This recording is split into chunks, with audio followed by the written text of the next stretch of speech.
Bismillahirrahmanirrahim. Assalamualaikum warahmatullahi wabarakatuh. Alhamdulillahirabbil alamin wa bihi nasta'in ala umuri dunya waddin. Asyhadu an la ilaha illallah wa asyhadu anna Muhammadan abduhu wa rasuluh. Allahumma shalli ala Muhammadin wa ala alihi wa sahbihi ajmain. Wa ba'du. Pagi ini kita masih di Ahad ke-5, sehingga kita melanjutkan pelajaran yang lalu, yaitu Qawaidul Arba', 4 kaidah. Dan yang lalu kita sudah menjelaskan muqaddimah beliau, dan muqaddimah ini sangat agung, sangat besar. Dan yang lalu sudah dibahas doa beliau penulis, yaitu beliau mengatakan wa ayyaj'ala mubarakan aina ma kunta. Semoga Allah menjadikan kamu barokah dimanapun kalian berada. Sudah dibaca ini yang lalu, pertemuan pertama. Kita lanjut di perkataan beliau, masih doa beliau. Qala, beliau berkata, wa ayyaj'alaka, dan semoga Allah menjadikan kamu mimman idza u'tiya syakara, tergolong orang yang apabila diberi oleh Allah dia bersyukur. Khilaful ladzi idza u'tiya kafara kufrun nikmah. Berbeda dengan orang kalau diberi oleh Allah dia kufur nikmat. Wabatiroha, dan menolak, artinya tidak mensyukuri. Fa inna katsiran minan nas, karena banyak dari manusia, idza utun nikmata, apabila diberi nikmat, kaffaruha, banyak orang kalau diberi nikmat oleh Allah malah kufur. Namanya kufur nikmat, bukan kufur keluar dari Islam, tapi namanya kufur nikmat. Wa angkaruha, dan mengingkari nikmat. Kapan orang dikatakan kufur nikmat dan mengingkari nikmat?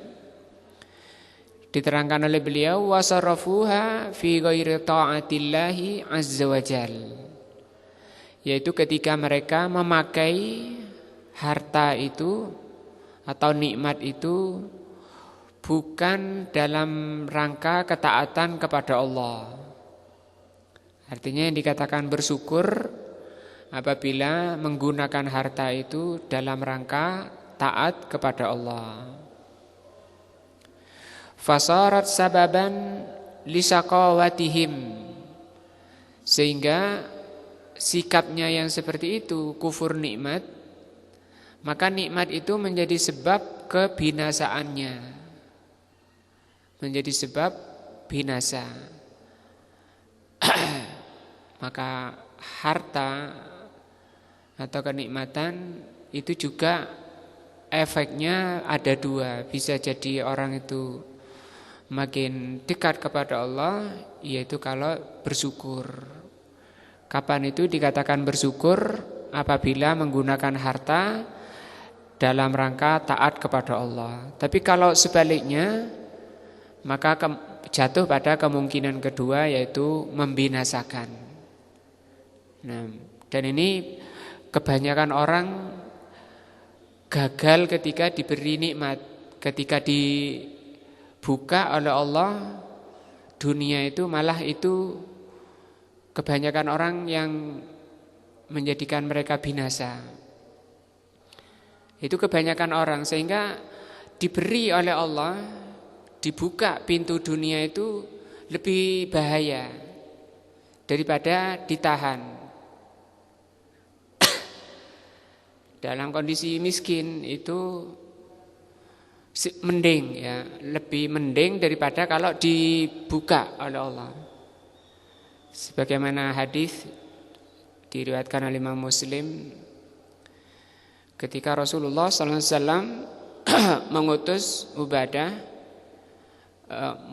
Ubaidah Al-Jarrah radhiyallahu anhu untuk mengambil jizyah.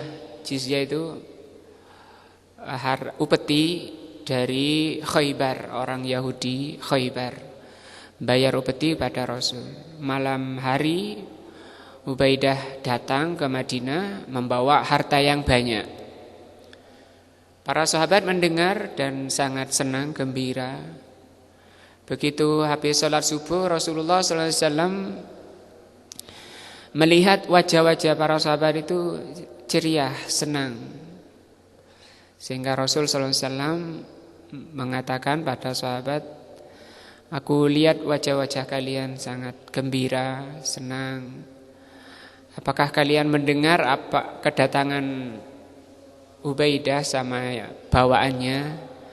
Bala ya Rasulullah, betul ya Rasulullah. Nah, maka Rasul mengatakan, mal faqra ahsya alaikum. Apa artinya? Bukanlah kefakiran itu yang paling aku takuti. Walakin ahsya alaikum an yubsitar rizqa atau an yubsitar dunya. Tapi yang paling aku khawatirkan, ya, yang lebih aku khawatirkan itu kalau Allah Subhanahu wa taala membentangkan pada kalian dunia. Itu yang lebih aku khawatirkan. Fatanafasu kama tanafasu man qablakum, maka kalian akan berbangga-bangga, bersenang-senang. Sebagaimana orang-orang terdahulu seperti itu, berbangga-bangga dengan hartanya, dengan dunianya.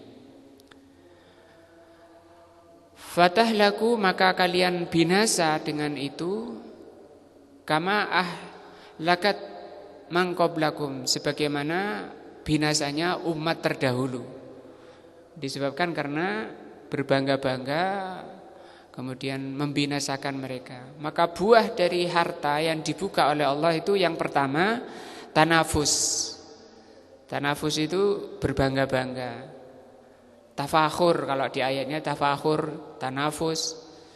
Karena namanya berbangga-bangga itu dia merasa lebih dari yang lain dan merendahkan yang lain.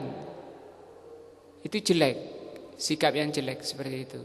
Itu yang dikhawatirkan oleh Rasul. Dan itu efek dari dibukanya dunia tadi. Nanti ketika ini juga sikap ini, bangga ini membuahkan buah yang jelek lagi, yaitu tahasadu. Apa tahasadu? Saling hasud, saling mendengki. Setelah muncul saling mendengki, muncul lagi anak berikutnya, buah berikutnya tadabaru. Apa tadabaru? Saling membelakangi. Sudah tidak akur lagi, mulai bermusuhan. Nah, kemudian saling membunuh, saling bermusuhan. Ini buah ketika orang itu jatuh ketika dibuka oleh Allah Subhanahu wa taala dunia. Nah, amma man yaskuru, adapun orang yang bersyukur, ya, bersyukur tadi menggunakan hartanya di jalan ketaatan kepada Allah. Fa innallaha yaziduhu, maka Allah akan menambah kenikmatan itu. Sebagaimana firman-Nya, wa id ta'adzana rabbukum, ketika Rabbmu mengizinkan, la in syakartum la azidannakum, apabila kalian bersyukur maka aku akan menambah nikmat itu atas kalian. Nah, sehingga kebaikannya tambah banyak, semakin diberi oleh Allah semakin dia bersyukur. Nah,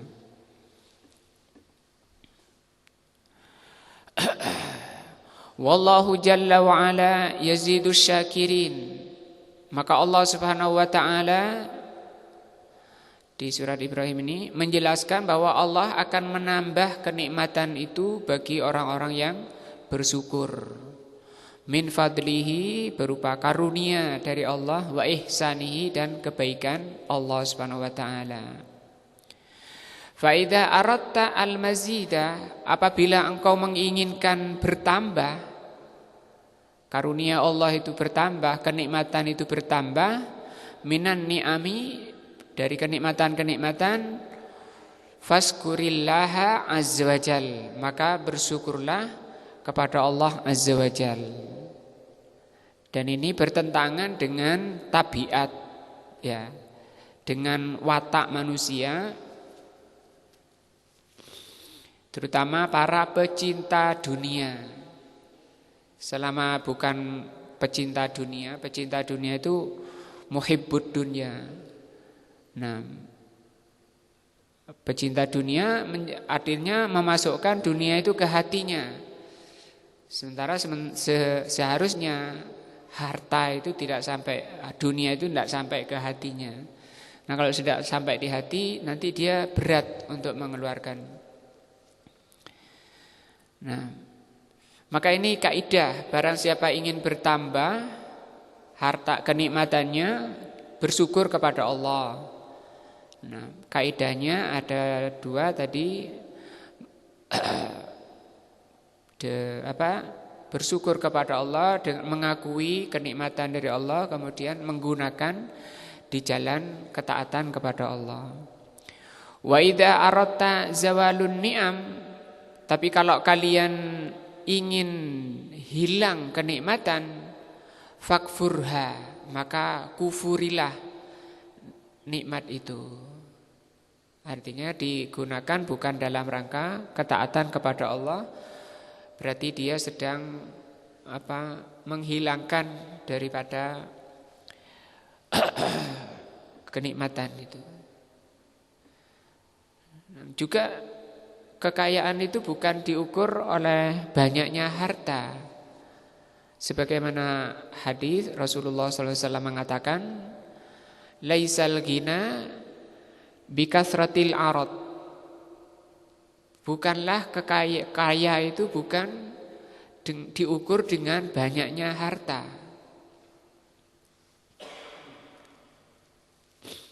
Yang dimaksud adalah kaya yang hakiki. Karena banyaknya harta itu orang bilang apa itu? Kaya. Orang banyak hartanya ya semua sepakat itu orang kaya. Tapi ada kaya yang lebih baik, yang lebih hakiki daripada banyaknya harta. Yaitu apa? Kata Rasul, walakinnal ghina ghinan nafas. Tapi kaya yang hakiki itu kaya jiwa. Kaya jiwa itu maksudnya hatinya dipenuhi dengan kebenaran, hatinya dipenuhi dengan ilmu yang bermanfaat, hatinya dipenuhi dengan keimanan. Nah, dipenuhi dengan kebaikan-kebaikan hatinya. Nah, itu kekayaan yang hakiki, yang itu diperoleh dari ilmu. Maka kekayaan itu tergantung, kekayaan yang hakiki tergantung tingkat pemahaman seseorang terhadap Al-Quran dan As-Sunnah. Makanya Allah Subhanahu wa ta'ala berfirman, Kul bifadlillahi wa birahmatihi wa bidzalika falyafrahu. Katakan Muhammad, maka dengan fadlullah wa rahmatihi, maka dengan itulah mereka hendaknya berbangga, dengan itulah mereka bergembira. Di tafsir ayat ini dikatakan oleh Ibnu Abbas radhiyallahu anhu, yang dimaksud ayat ini adalah dengan mempelajari Al-Quran dan dengan mengamalkan Al-Quran, maka dengan itulah hendaknya mereka atau sebaiknya mereka, dan dengan itulah mereka pantas untuk berbangga. Maka kebanggaan yang benar ketika seseorang itu mampu menambah ilmu tentang Al-Quran dan As-Sunnah. Kata Allah di penutup ayat itu, dzalika khairun mimma yajma'un. Yang demikian itu lebih baik dari apa yang mereka kumpulkan. Di tafsirnya yaitu emas. Orang mengumpulkan emas, yang satu mengumpulkan ilmu. Duduk mempelajari Al-Quran dan As-Sunnah, difahami, kemudian diamalkan, difahami dengan pemahaman yang benar, kemudian diamalkan. Kata Allah itu jauh lebih baik dari emas yang mereka kumpulkan. Nah, karena itu nanti manfaatnya kekayaan yang hakiki ini, kekayaan jiwa itu manfaatnya tidak berhenti sekalipun orangnya sudah mati, dan tidak akan lepas, tidak akan berpisah. Beda dengan kekayaan dunia. Ketika dia sudah mati, maka hanya 3 yang mengantarkan ke kuburannya, yang 2 balik, harta keluarganya kembali, tinggal amalannya. Nah, maka sahabat mengatakan, insyaallah Ibnu Umar mengatakan, man sa'alallahu dunya sa'alallahu tulal hisab. Barang siapa yang minta dunia, maka berarti dia minta lama dihisab. Karena setiap harta, setiap kenikmatan itu akan ditanya. Setiap kenikmatan, setiap harta akan ditanya dengan 2 pertanyaan. Dari mana dan untuk apa? Digunakan untuk apa? Nah, qala yang pertama ini tadi ya, kalau diberi bersyukur. Qala yang kedua, wa idzabtuliya sabara. Berikutnya ketika semoga Allah menjadikan kalian kalau diuji sabara, bersabar. Allah Jalla wa Ala yabtalil ibad. Allah Jalla wa Ala pasti menguji, pasti memberi cobaan pada setiap hamba. Tadi cobaannya itu 2, bisa kebaikan dan bisa keburukan. Nah, yabtalihim bil masaib. Allah menguji hamba dengan berbagai musibah, dalam rangka untuk dilihat apakah dia bersabar atau tidak. Wa yabtalihim bil makarih. Allah menguji setiap hambanya dengan kesusahan, kesumpekan. Sampai Rasul mengatakan kesumpekan itu juga ujian yang bisa menghilangkan dosa-dosa, kegelisahan hati. Kemudian oleh Rasul diajarkan doanya. Diajarkan doanya supaya bagi orang yang hidupnya gelisah, sumpek, oleh Rasul SAW diajarkan doanya untuk bisa melepaskan diri dari kegelisahan jiwa. Yabtalihim bil a'da'i minal kuffari wal munafikin. Allah juga menguji setiap hambanya dengan adanya musuh.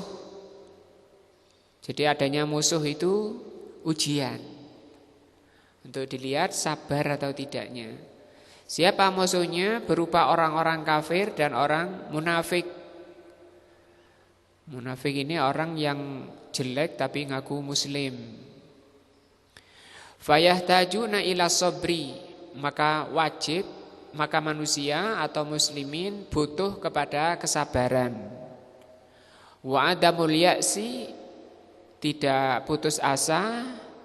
Wa adamul kunut, tidak sama kunut putus asa, min rahmatillah, dari rahmat Allah. Nah, maka orang yang dirahmati oleh Allah dia sabar dengan berbagai ujian-ujian. Wa yuthbituna ala dinihim, mereka kokoh di atas agamanya. Nah, mungkin kita ingat hadis itu ya. ajaban lil mukmin, sangat mengagumkan perkaranya orang mukmin. Amruhu kulluhu khair, seluruh urusannya baik.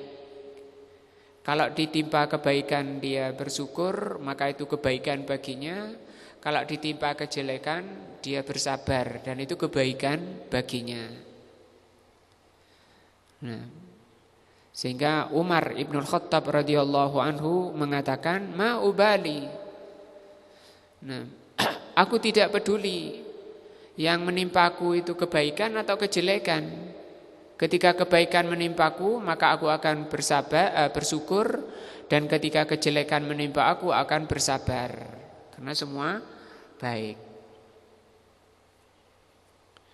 Dan kebanyakan orang yang sukses itu malah ketika diuji dengan kejelekan, seperti miskin misalnya. Nah, kemiskinan ini termasuk ujian yang tidak enak. Mungkin orang akan 100% kalau ditanya, jadi orang miskin itu enak apa enggak? Dan tidak ada orang yang mau, sampean ingin jadi orang kaya apa ingin jadi orang miskin?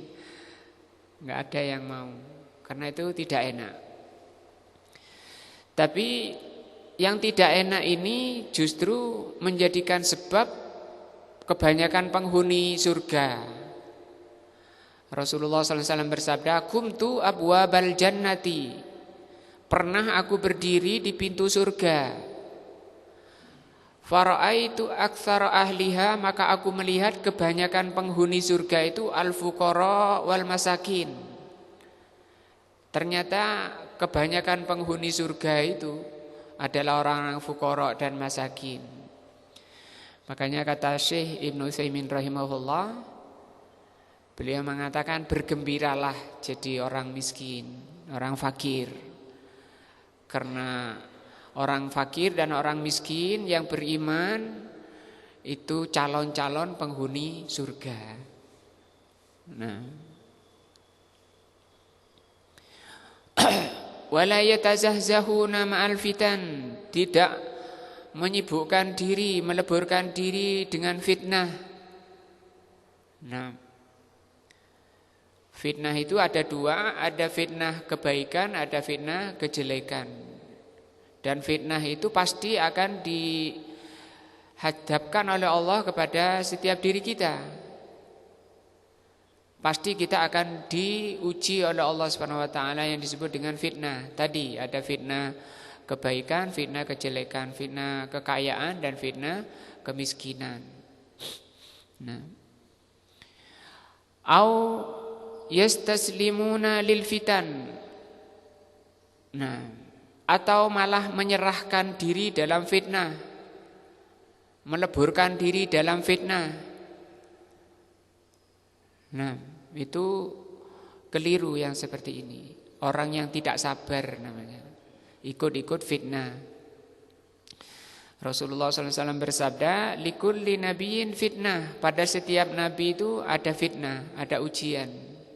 Wa fitnatu ummati, dan fitnahnya umatku adalah al-mal, harta. Sehingga kalau kita lihat umat sekarang, muslimin khususnya,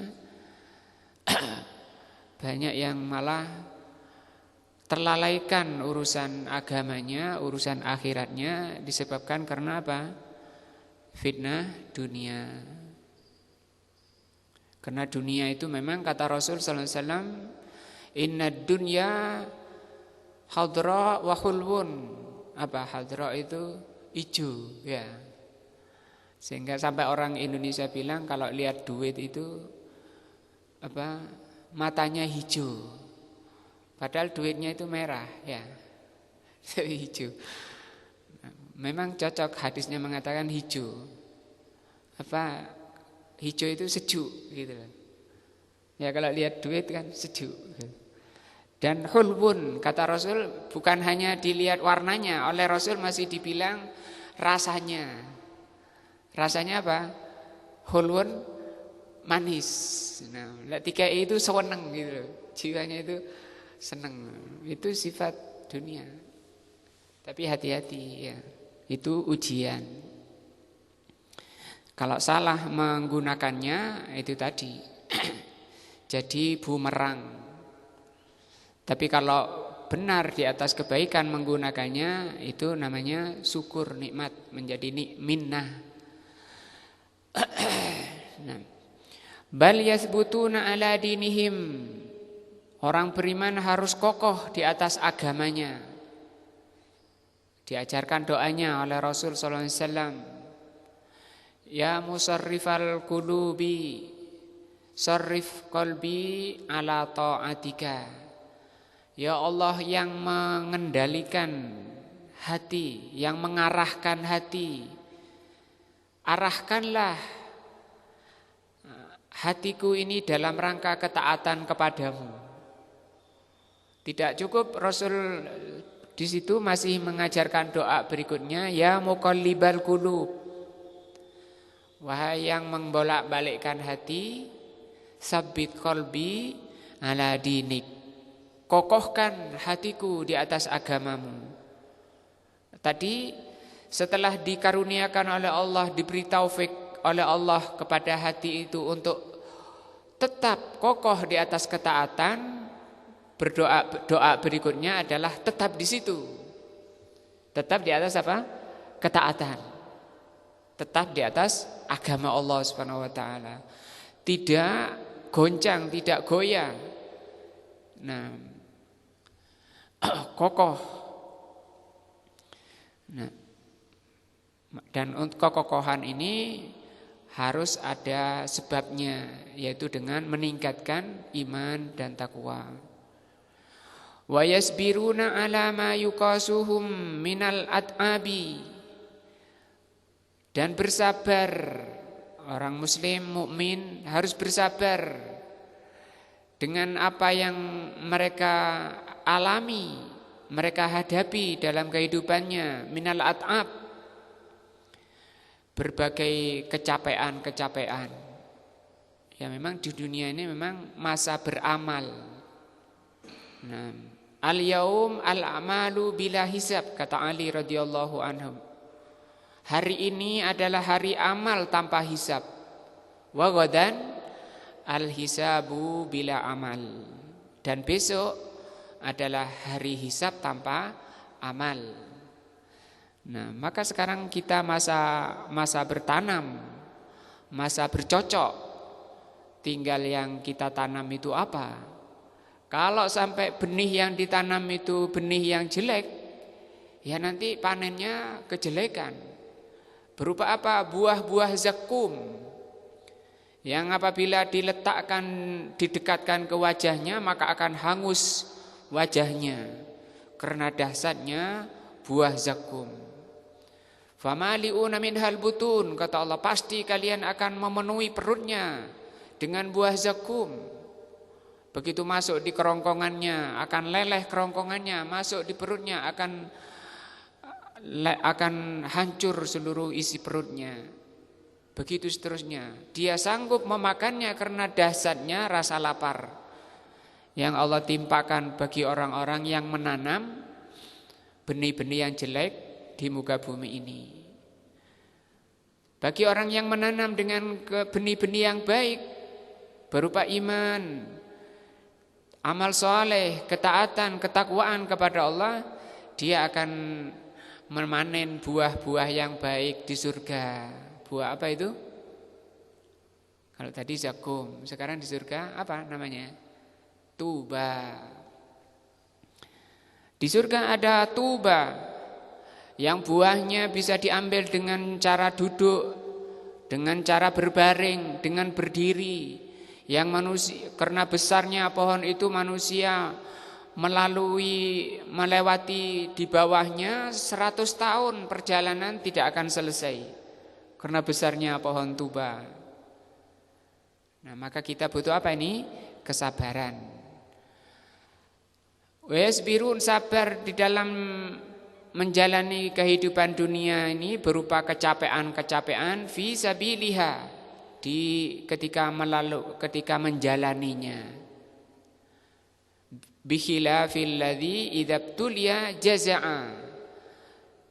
harus dibedakan dengan orang-orang apabila diuji jaza'a, mengeluh. Dan ini watak asli manusia. Nah, khuliqal insan dha'ifa, manusia dicipta dalam keadaan lemah. Idza masahu syarru jazua, kalau ditimpa kejelekan dia mengeluh, banyak berkeluh. Wa tasakhut, murka. Dan ini hukumnya haram, keduanya ini haram. Kalau ditimpa ujian, musibah, itu bukan mengeluh dan bukan murka. Yang wajib apa? Sabar. Wa qanita, dan kunut, putus asa. Ini semua haram. Mengeluh, murka, putus asa min rahmatillah, dari rahmat Allah azza wa jal. Fahada yuzadu ibtila'an ila ibtila'in. Maka sikap mengeluh, murka, dan putus asa ini hanya menambah musibah di atas musibah. Nah, menambah kesusahan di atas kesusahan. Wa masaibi ilal masaib, menimba musibah di atas musibah. Qala sallallahu alaihi wasallam, sebagaimana Rasulullah sallallahu alaihi wasallam bersabda, innallaha, sesungguhnya Allah, idza ahabba qauman ibtalahum. Apabila Allah Subhanahu wa taala mencintai suatu kaum, maka Allah akan menguji mereka. Dan ini juga kabar gembira bagi orang yang ditimpa musibah, bahwa ketika dia ditimpa musibah, itu tanda orang itu apa? Orang beriman, mukminin. Ditimpa musibah, itu tanda bahwa dia apa? Orang yang dicintai oleh Allah. Coba lihat hadisnya. Innallaha, sesungguhnya Allah, idza ahabba qauman, apabila mencintai suatu kaum, ibtalahum, dia akan diuji oleh Allah. Sehingga orang-orang dahulu kalau tidak ada ujian itu susah, merasa tidak dihirau oleh Allah Subhanahu wa taala, merasa diabaikan oleh Allah Subhanahu wa taala, sementara dia merasa banyak salah dan dosa. Karena ujian itu dalam rangka untuk membersihkan dosa-dosanya, menaikkan derajatnya, memberikan pahala-pahala yang besar.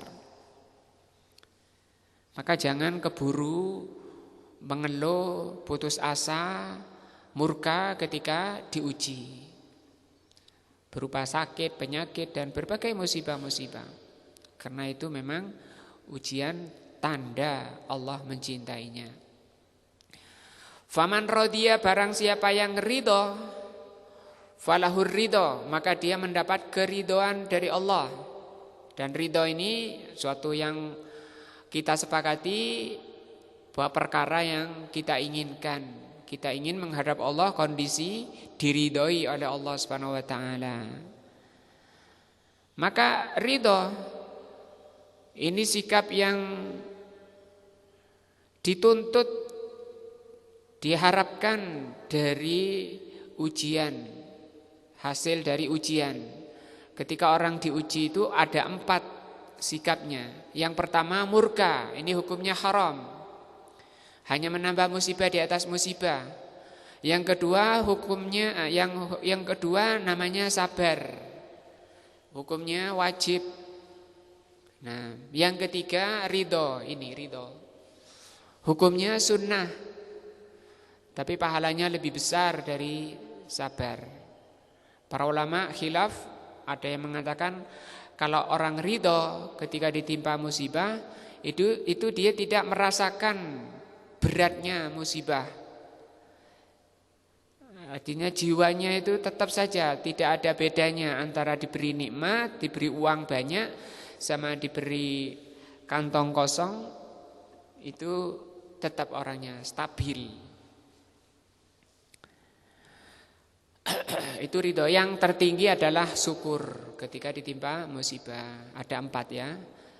Murka, sabar, ridho, syukur. Waman sakhita, barang siapa yang murka ketika diuji, fa'alaihi suhtu, maka dia mendapat kemurkaan dari Allah Subhanahu wa taala. Wa a'dhamun nasi bala'an, orang yang paling besar ujiannya al-anbiya'u. Dalam hadis lain diterangkan oleh Rasul, orang yang paling besar ujiannya adalah para nabi. Sumal amsal fal amsal, kemudian berikutnya. Artinya tergantung tingkat keimanan, dan Allah tidak akan memberikan ujian itu di luar batas keimanannya. Makin tinggi keimanan seseorang, ujiannya makin besar. Seperti pohon, makin tinggi makin anginnya makin kencang. Ubtuliyar rusul, para rasul diuji oleh Allah. Wabtuliyas siddiqun, para siddiqun juga diuji oleh Allah. Wabtuliya as-syuhada, syuhada juga diuji oleh Allah Subhanahu wa taala. Wabtuliya ibadullahil mu'minin, hamba-hamba Allah yang beriman juga diuji oleh Allah. Lakinnahum sabaru, hanya saja mereka ini sabar. Siapa tadi? Para nabi, siddiqin, syuhada, hamba-hamba yang beriman, semua diuji. Tidak ada yang tidak diuji. Amal munafiku, adapun munafik, faqad qala, adapun munafik, Allah terangkan tentang munafik ini. Wa minan nasi, di antara manusia, man ya'budullaha ala harfin. Ini Allah menerangkan di surat Al-Hajj ayat 11 ini tentang sifat orang munafik ketika diuji. Di antara manusia ada yang beribadah kepada Allah ala harfin. Ala harfin, ibadahnya di pinggir-pinggir. Nah, sholat jamaah nanti aja, saya paling belakang, itu namanya di pinggir ya. Mestinya rebutan di mana? Yang terdepan, soft terbaik. Nah, yakni torfun itu ujung. Sholatnya di ujung-ujung, namanya ujung jurang, itu sangat rawan. Rawan apa? Jatuh. Nah, sholatnya di pinggir-pinggir. Fa'in asabahu khairun itma'anna bihi, kalau ditimpa kebaikan mereka hatinya tenang. Wa in asabathu fitnatun inqalaba ala wajhihi. Tapi kalau diuji oleh Allah, dia berpaling ke belakang. Khasirad dunya wal akhirah. Orang munafik itu rugi dunia dan akhirat. Dzalika huwal husranul mubin, dan itu adalah kerugian yang nyata. Fad dunya, maka dunia itu laisad daiman naiman. Dunia itu bukan selalu kondisinya nikmat, enak. Nah, maka dunia itu sifatnya seperti itu, tidak selalu enak. Maka bagi para pengajar, bagi orang tua, mendidik anak itu jangan dimanja terus, diberi kebaikan-kebaikan, kemudian tidak diajari tentang kejelekan-kejelekan, ujian-ujian yang tidak enak. Karena apa yang akan dihadapi nanti, dunia itu berganti-ganti. Ada enak, ada tidak enak. Nah, watarafan, sama ini kenikmatan. Wa muladzat, dunia itu tidak selalu lezat-lezat. Wa sururon, tidak selalu menyenangkan. Wa nusron, tidak selalu dalam pertolongan. Tidak selalu dalam kesenangan-kesenangan, semua menyenangkan, itu tidak. Dunia itu tidak seperti itu. Laisad daiman hakadha, tidak selalu seperti itu. Kata orang Indonesia, roda itu apa? Berputar. Allahu yudawiluha, Allah mengganti-ganti. Bainal ibad, Allah memutar di antara hamba. As-sahabatu afdalul ummah, para sahabat umat terbaik. Madza jara alaihim minal ibtila'i. Lihat apa yang telah mereka alami, berbagai ujian-ujian. Wal imtihan, berbagai musibah dan ujian telah mereka alami. Nah, qala Allah Ta'ala, Allah mengatakan wa tilkal ayyamu nudawiluha bainan nas. Inilah hari-hari yang dijalani, kami buat bergantian di antara manusia itu. Nah, falyuwattinil abdu nafsahu, maka hendaknya setiap hamba mengokohkan jiwanya. Tadi yang mengokohkan jiwa itu dengan iman. Annahu idzabtuliya fa inna hadza laisa khassan bihi, yaitu ketika diuji dia jangan merasa bahwa itu hanya dirinya yang mengalami. Fahadha sabakun li auliyaillah, maka ujian ini juga menimpa para wali Allah. Yuwattin nafsahu wa yasbir wa yantadhirul faraj minallah. Kokohkan jiwanya, bersabar dengan kesabaran dan bersabar menunggu jalan keluarnya dari Allah Subhanahu wa taala. Wal aqibatu lil muttaqin. Dan akhiran yang baik itu hanya bagi orang-orang yang bertakwa. Pingin saya selesai mukaddimah. Saya selesaikan mukaddimahnya. Yang ketiga, wa idza adznaba istaghfara. Apabila berbuat dosa istighfar. Ammal ladzi idza adznaba la yastaghfir. Adapun orang yang kalau berbuat dosa tidak istighfar, wa yastazidu minadz-dzunub, bahkan menambah dosanya lagi, fahadza syaqiyun, maka ini adalah kebinasaan. Lawannya sa'id, syaqi. Syaqi lawannya sa'id. Sa'id itu bahagia. Lawannya apa? Binasa, ya. Waliyadzubillah, semoga Allah melindungi kita dari ini.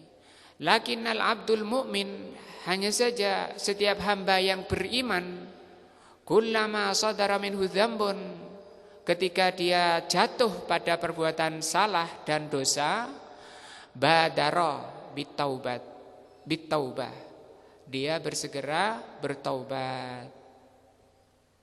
Sebagaimana firman-Nya dalam surat Ali Imran 135, Allah berfirman, walladzina idza fa'alu fahishatan, orang-orang yang apabila melakukan perbuatan jelek, au dzalamu anfusahum, atau menzalimi dirinya, dzakarullah, dia segera ingat kepada Allah. Fastaghfaru, kemudian dia istighfar, lidzunubihim, atas dosa-dosanya. Wa man yaghfiru dzunuba illallah, tidak ada yang bisa mengampuni dosa kecuali Allah Subhanahu wa taala. Di surat An-Nisa Allah mengatakan innamat taubatu, hanya saja taubat itu Allah, bagi Allah. Taubat maksudnya taubat yang diterima oleh Allah Subhanahu wa taala itu lilladzina ya'maluna su', bagi orang-orang yang berbuat kejelekan, bijahalatin, karena jahalah. Karena jahalah. Diartikan apa jahalah?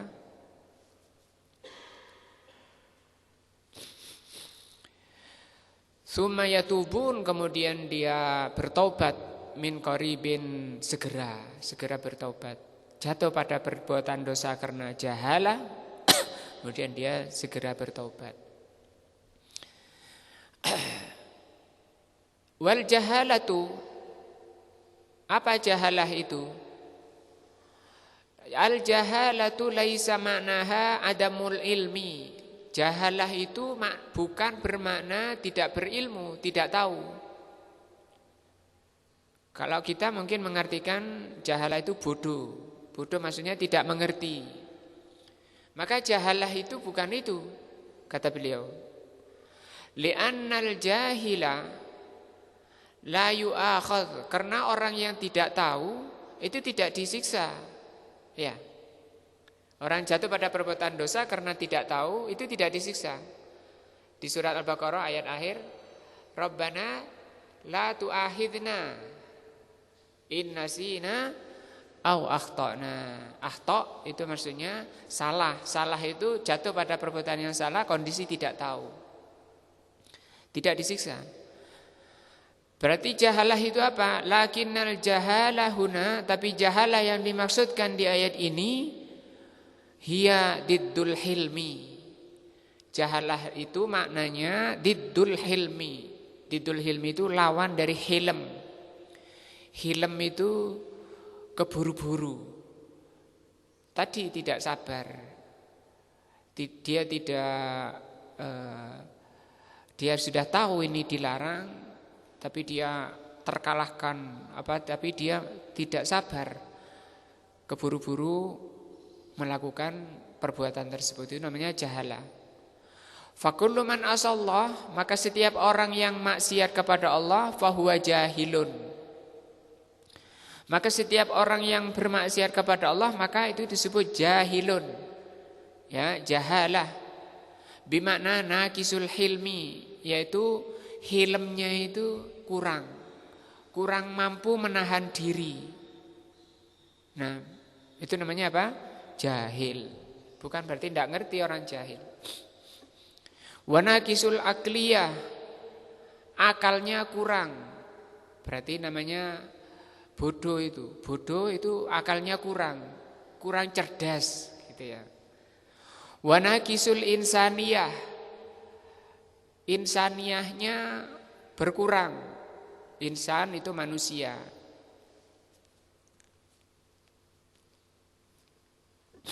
Tingkat kemanusiaannya itu berkurang. Maksudnya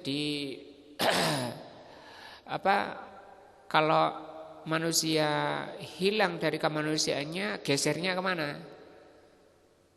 Condongnya kemana? Iblis, malaikat, atau hewan?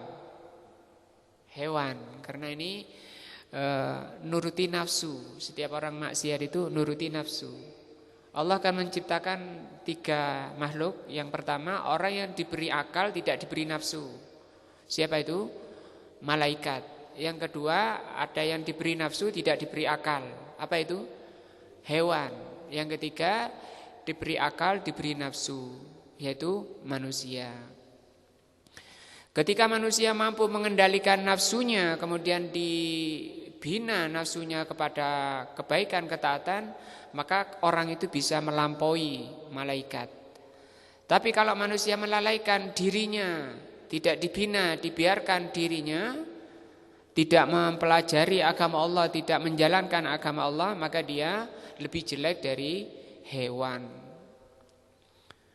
Nah, waqad yakunu aliman, kadang orang itu sudah ngerti, sudah alim, lakinnahu jahilun, tapi orang ngerti tadi masih boleh, masih bisa dikatakan jahil min nahiyatil ukhra, dari satu sisi. Jadi misalnya ada ulama berbuat maksiat, boleh kita katakan apa? Jahil. Nah, min nahiyatin annahu laisa indahu hilm, dia mengerti tapi dia tidak punya hilm. Wala sabat, dan dia tidak kokoh, gampang apa? Terpengaruh, terbawa arus. Nah, fil umur, dalam perkara. Summa yatubu min qarib, kemudian dia bertaubat dalam waktu yang dekat, yakni kullama adznabu istaghfaru. Ini yang diajarkan, yang diterima oleh Allah. Setiap dia jatuh pada perbuatan dosa, dia istighfar dengan segera.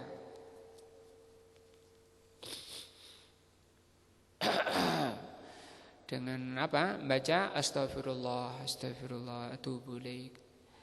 Dan taubat. Taubat itu tidak mengulangi. Ma hunaka ahadun ma'sumun minadz-dzunub. Karena manusia itu tidak ada yang terjaga dari dosa. Enggak ada manusia itu yang tidak berbuat dosa. Walakin alhamdulillah, hanya saja alhamdulillah, annallaha fataha babat taubah. Allah senantiasa membuka pintu taubat. Fa'alal abdi, maka wajib bagi setiap hamba idza adznaba an yubadiru bitaubah. Maka yang wajib bagi setiap hamba ketika terjatuh pada perbuatan dosa bersegera bertaubat. Bahkan Rasul mengajarkan agar kita bertaubat, membasahi lidah kita dengan banyak taubat. Rasulullah sendiri mencontohkan sehari antara 70 kali sampai 100 kali bertaubat dengan membaca astagfirullah wa atubu ilaik, astagfirullah wa atubu ilaik 70 kali dan sampai 100. Nah, karena ini aslinya manusia itu banyak terjatuh pada perbuatan dosa, sebagaimana sabda Rasul sallallahu alaihi wasallam, kullu bani Adam khata'un. Setiap bani Adam itu banyak terjatuh pada perbuatan dosa, sering terjatuh pada perbuatan dosa. Makanya di situ pakai fa'alun, pakai khata'un. Asalnya khata'un, atau khata'a asalnya. Tapi di mazid ditambah karena seringnya. Lakin idza lam yatub, tapi kalau tidak bertaubat, walam yastaghfir, dan tidak istighfar, fahadhihi alamatus syaqa, maka ini adalah tanda kebinasaan. Orang yang, jadi gini ya, orang itu pasti ya jatuh pada perbuatan dosa itu pasti. Sekarang ajarannya, tuntutannya dia harus selalu membersihkan diri dari dosa itu. Dengan apa? Banyak baca istighfar. Kalau yang kedua tadi dihindari, tidak dilakukan, tidak banyak istighfar, maka kata beliau itu tanda orang yang binasa. Artinya memang mutlak bagi muslim mukmin selalu membaca apa? Istighfar, astagfirullah wa atubu ilaik, astagfirullah wa atubu ilaik. Dengan itu Allah akan memberi hidayah, memberi taufik kepada kebaikan. Waqad yaqnutu min rahmatillah, berarti dia telah putus asa dari rahmat Allah. Wa ya'tihi syaitan, maka syaitan mendatangi dia. Wa yaqulu lahu, dia mengatakan kepadanya, laisa laka taubah.